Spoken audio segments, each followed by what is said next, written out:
নাগরিকত্বের প্রমাণ নয় আধার কার্ড জানিয়ে দিল ভারতের জাতীয় নির্বাচন কমিশন। নাগরিকত্ব প্রমাণের জন্য জমা দিতে হবে কমিশন নির্বাচিত নথি। কি এই নথি? কমিশন নির্বাচিত 11টি নথি হবে নাগরিকত্বের প্রমাণ। বিহারের পরে কিন্তু দিল্লিতে হতে চলেছে এসআইআর। পশ্চিমবঙ্গে যখন এসআইআর শুরু হবে তখন আপনাকে কি করতে হবে বা কিভাবে হবে, তার জন্য কি প্রক্রিয়া বা কি ডকুমেন্ট লাগবে, সমস্ত কিছু জানবো এই ভিডিওতে। মিডিয়া রিপোর্ট সূত্রে খবর, আপাতত পুজোর পর কিন্তু শুরু হতে চলেছে পশ্চিমবঙ্গে এসআইআর। পশ্চিমবঙ্গে যখন এসআইআর শুরু হয়ে যাবে কি করতে হবে, কোন ডকুমেন্ট সঙ্গে রাখতে হবে। 2 নম্বর হচ্ছে বিএলও মানে বুথ লেভেল অফিসারদের ডিউটি কি থাকবে। 3 নম্বর কোন ভুলটা করলে কিন্তু আপনি এসআইআর প্রক্রিয়া থেকে বাদ পড়বেন। 4 নম্বর বুথ লেভেল অফিসার যদি বাড়ি আসে তাহলে আপনি কি করবেন। 5 নম্বর আপনার বাড়ি যদি কেউ বাইরে থাকেন বা বাইরে কাজ করেন সেক্ষেত্রে আপনি করবেন, তার কিভাবে এসআইআর সম্পন্ন হবে। 6 নম্বর আপনি কি অনলাইনে করতে পারবেন। এসআইআর প্রক্রিয়া যখন শুরু হয়ে যাবে পশ্চিমবঙ্গে তখন বিএলও মানে বুথ লেভেল অফিসার প্রত্যেকের বাড়ি এই এনুমারেশন ফর্ম নিয়ে প্রত্যেকের বাড়ি কিন্তু আসবে। তার জন্য এই ফর্ম আনতে বা কোনো কিছু করতে কিন্তু আপনাকে কোথাও যেতে হবে না। এই এনুমারেশন ফর্ম নিয়ে কিন্তু বিএলওরা আপনাদের বাড়িতে আসবে, তার সঙ্গে বুথ লেভেল এজেন্টরাও কিন্তু থাকবে।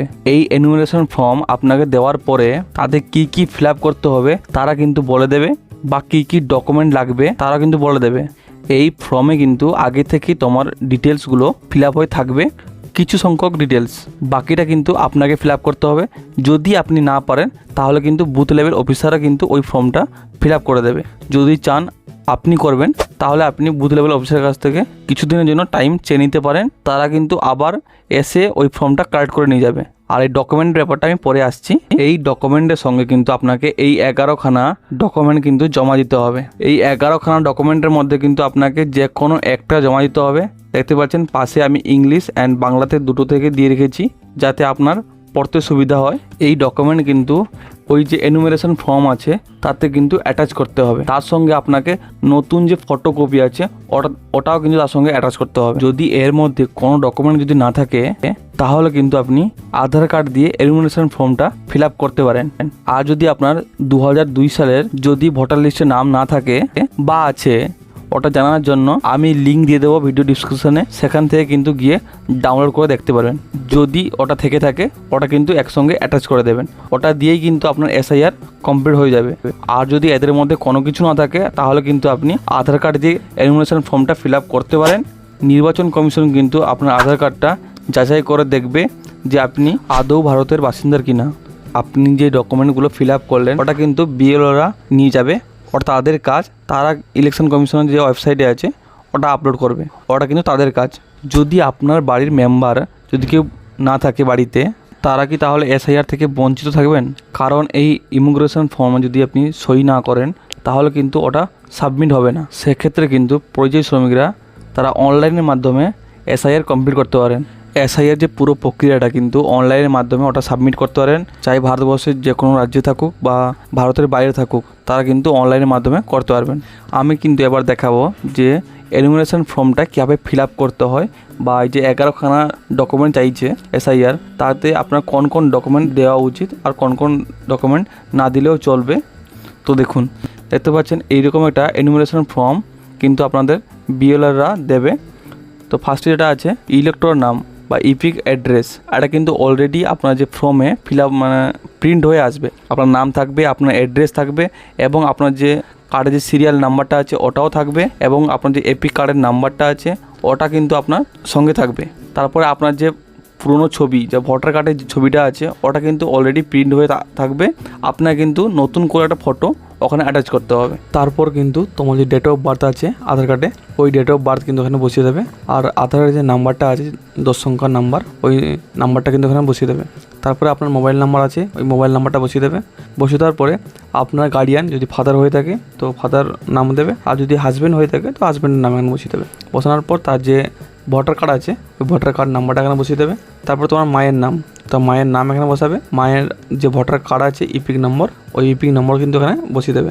তারপর যদি আপনার স্ত্রী থাকে তো স্ত্রীর নাম এখানে বসাবেন। তারপরে আপনার ইপিক নম্বর বসিয়ে দেবেন। স্ত্রীর যে ভোটার কার্ড ওই ভোটার কার্ড নম্বর কিন্তু এখানে বসিয়ে দেবেন। বসিয়ে দেওয়ার পরে জাস্ট কিন্তু এইটুকুনি ফিল আপ করতে হবে। আপনাকে কিন্তু আগে থেকে ডকুমেন্টগুলো রেডি রাখতে হবে এর সঙ্গে অ্যাটাচ করার জন্য। আপনার কিন্তু ডেট অফ বার্থ অনুযায়ী আপনাকে ডকুমেন্ট রেডি রাখতে হবে। 1 নম্বরে পাচ্ছেন, যদি আপনার বয়স 1/7/1987 সালের আগে হয়ে থাকে তাহলে আপনাকে কিন্তু ওই যে 11খানা ডকুমেন্টের লিস্ট বলা হয়েছে তার থেকে যে কোনো একটা দিতে হবে, অথবা যদি আপনার 2002 সালের ভোটার লিস্টের নাম থাকে আপনি ওটা দিতে পারেন। তারপর হচ্ছে 2 নম্বর, যদি আপনার বয়স 1/7/1987 সাল পর থেকে 2/12/2004 সালের মধ্যে যদি হয়ে থাকে আপনার জন্ম, ওই 11খানা ডকুমেন্টের মধ্যে একটা ডকুমেন্ট দিতে হবে যেটাতে আপনার নাম এবং আপনার ডেট অফ বার্থ, আপনি কোন জায়গায় জন্মেছেন তা যাতে উল্লেখ থাকে। তার সঙ্গে আপনার বাবা অথবা মায়ের যে কোনো একটা ডকুমেন্ট দিতে হবে ওই 11খানা ডকুমেন্টের মধ্যে। যদি আপনার জন্ম 2/12/2004 পরে হয়ে থাকে সেক্ষেত্রে আপনাকে আপনি যে ভারতে জন্মগ্রহণ করেছেন তার date of birth place mention থাকে এমন কিছু, মানে বার্থ সার্টিফিকেট হতে পারে বা স্কুল সার্টিফিকেট হতে পারে, ওটা আপনাকে দিতে হবে। 2 নম্বর হচ্ছে বাবা ও মায়ের উভয়ের ডকুমেন্ট কিন্তু আপনাকে দিতে হবে। লাস্টেটা আছে, যদি আপনার বাবা ও মা দুজনের মধ্যে কেউ যদি ইন্ডিয়ার বাইরে হয়ে থাকে তাহলে একজনকে ইন্ডিয়ার যে পাসপোর্ট কপি আছে ওটা বা ভিসা কপি ওটা কিন্তু এখানে দিতে হবে। এই 3টে ছিল কিন্তু ভেরি ভেরি ইম্পর্টেন্ট। আর বাকি যেগুলো আছে ওগুলো সবার ক্ষেত্রে প্রযোজ্য নয়, ব্যতিক্রম যারা বাইরে থাকে বা বাইরে জন্মগ্রহণ করেছেন তাদের ক্ষেত্রে। নিচের দিকে স্ক্রল করে দেখতে পাচ্ছেন এখানে দেওয়া আছে যে আপনার এই যে 11টা ডকুমেন্টের লিস্ট কী লাগবে। 1 নম্বর হচ্ছে any identity card, pension, payment order issue to regular employee, pension of any central government, state government, PSU। Any identity card, pension, payment order issue to regular employee, pensioner of any central government, state government, PSU। যে কোনো কেন্দ্র সরকার বা রাজ্য সরকার বা PSU এর নিয়মিত কর্মচারী বা পেনশনভোগীরা নামে জারি করা কোনো পরিচয়পত্র থেকে থাকে তাহলে কিন্তু আপনাকে ওই ডকুমেন্ট শো করালে আপনার হয়ে যাবে, ওই ডকুমেন্ট কিন্তু গ্রহণযোগ্য হবে। তারপরে দেখুন any identity card, certificate, document issue এবং Indian by government, local authority, bank, post office, LIC, PSU to 01/07/1987 যদি 01/7/1987 সালের আগে সরকার, স্থানীয় কর্তৃপক্ষ, ব্যাংক, ডাকঘর, LIC, PSU কর্তৃক ভারতে জারি যে কোনো এক পরিচয়পত্র বা শংসাপত্র নথি থাকলে কিন্তু আপনি এখানে দিতে পারেন বা ওটা গ্রহণযোগ্য হবে।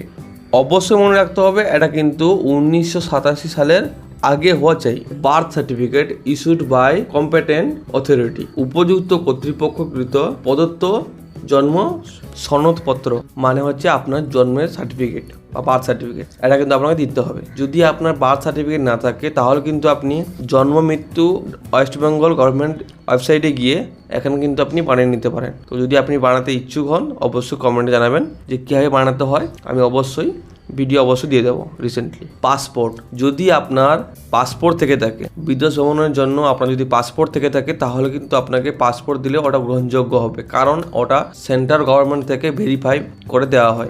ম্যাট্রিকুলেশন বা educational certificate issued by recognised board এবং ইউনিভার্সিটি, স্বীকৃত বোর্ড বা বিশ্ববিদ্যালয় কর্তৃক প্রদত্ত ম্যাট্রিকুলেশন শিক্ষাগত সার্টিফিকেট। যদি আপনার কোনো বিশ্ববিদ্যালয় থেকে সার্টিফিকেট বা আপনি যদি মাধ্যমিক দিয়ে থাকেন সেখানে যদি আপনার জন্মের তারিখ লেখা থাকে, মেনশন থাকে, তাহলে কিন্তু ওটা গ্রহণযোগ্য হবে। শুধুমাত্র মাধ্যমিক সার্টিফিকেট থেকে বা তার উপরে যত সার্টিফিকেট আছে ততটুকু এডুকেশন সার্টিফিকেট ওগুলো দিয়ে কিন্তু আপনি আপনার যে আপনি ভারতের বা পশ্চিমবঙ্গের বাসিন্দার ওটা কিন্তু আপনি প্রমাণ করতে পারেন। Permanent residence certificate issued by competent state authority, উপযুক্ত রাজ্য কর্তৃপক্ষ কর্তৃক জারি করা স্থায়ী বসবাসের শংসাপত্র।